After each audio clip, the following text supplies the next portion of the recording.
I bet he must have wised up.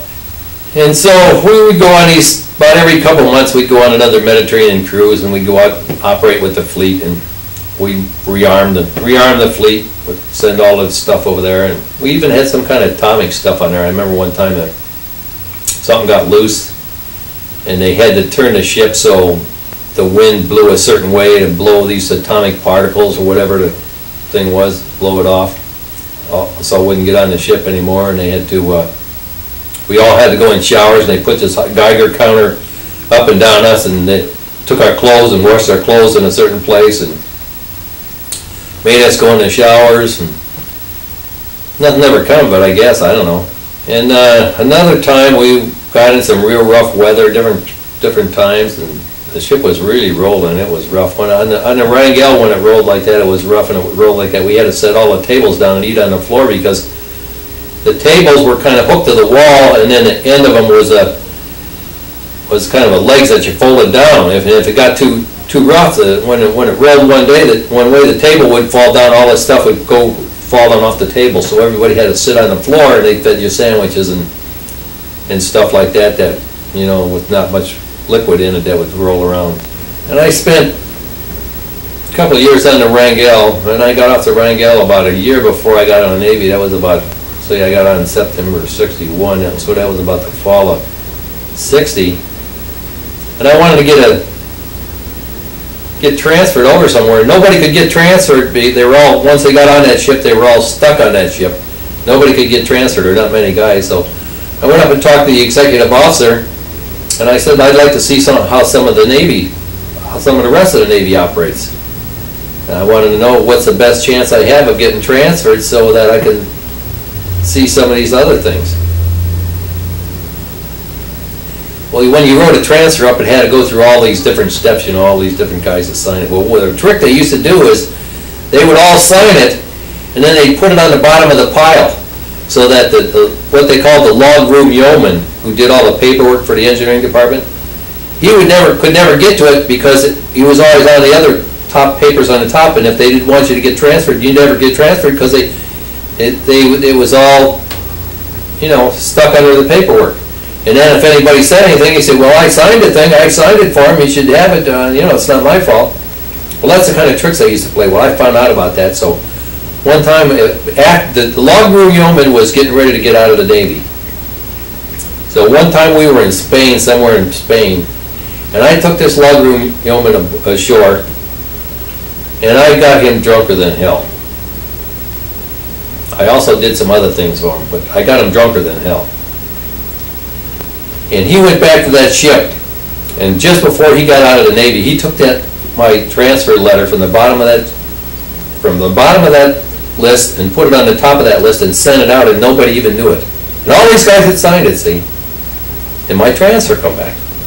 And nobody could understand, how did I get that transfer? They was all these other guys were madder than hell because they'd been putting in for transfers all this time and they couldn't get them.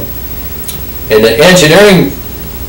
the lieutenant in charge of the engine room, in charge of all the engineering stuff, told me, he said, I don't know what you did, he said, but I could put you on report, you could go for captain's mast for that. I said, I didn't do anything. He said, you did something. I said, I didn't do anything. He didn't know what I did. And this other guy at log room yeoman, he was gone from the ship already. They couldn't do anything to him. So I got my transfer. It was to the USS Regal. And I got the transfer because they didn't have to send me anywhere. All they had to do was send me over on a high line. And a high line was like they sent all the ammunition over, but they had a little box there. So they had a box there that was the ammo. They would put the ammo in. This box was like maybe 4 foot square. They just pulled you up on a rope and you went dancing across above the waves, 20 feet above the waves, and got on the other ship. Took all your clothes and everything with you. But when I did that, as I left the ship, I saluted the executive officer. I didn't salute none of the rest of them. You're supposed to salute all these guys, you know, and I saluted the executive officer. I didn't salute none of the rest of them. To hell with them. So I got my transfer. It was a reefer ship, and it had all these great big frozen reefer compartments that had all this frozen food for all the ships over there. And as you go along, they would do the same thing. They'd steam the same speed for a long time, and all these ships would come up beside them. and you'd send over all our food on the High Line kind of a thing. So then I went to that was in Norfolk, and when we went back to Norfolk, several different times I went overseas on that ship, I guess. And then when I got out of the Navy, I got out of the Navy in Norfolk, Virginia in September of '61. And before that time, I was hanging around with a guy and his wife. His name was Bob, and her name was Willie, and they lived on a sailboat under some bridge there that went from Norfolk to Portsmouth. I think they called it the Berkeley Bridge.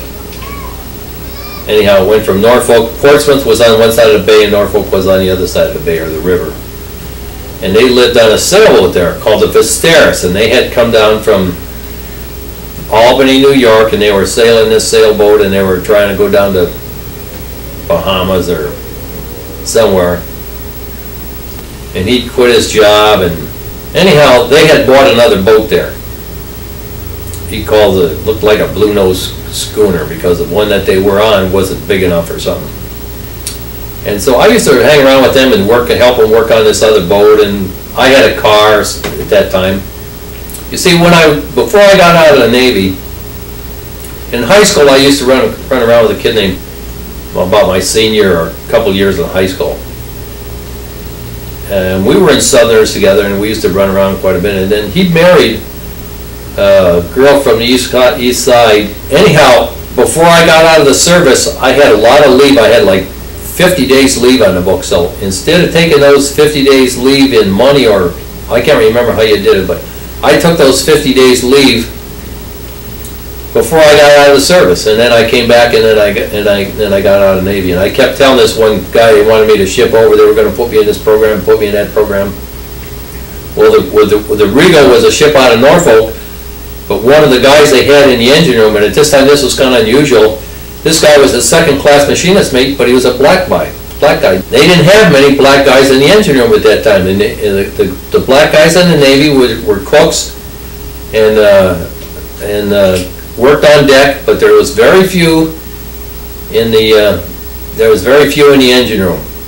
On the one ship I was on, we had a black electrician. Anyhow, I think this was the only black guy in every, and this was considered a southern ship because it was from Norfolk. So all these guys were from the south. Biggest part of these guys were from the south. So this officer told me, he said, the day, he said, you ship over, and he said, I'm going to send you to the school. He said, when you come back from that school, he said, I'm going to put you in charge of the engine room. He said, we're going to send you to this officer's school, and we're going to put you in charge of the engine room. See, because they didn't, a black guy who was second class and ready to go to first class, they didn't want him to be in charge of the engine room. So they were trying to do something to stop that. So I said, yeah, okay. In about a week, I said, you get the papers ready. I'll be up there to sign them one of these days. And about a week before that, I said, I ain't sending over to the Navy. I said, I can't stay in this damn Navy. I said, I'm going to get out. Well, and during this time, I had gone up and got my fireman, oiler, water tender card for the Merchant Marine.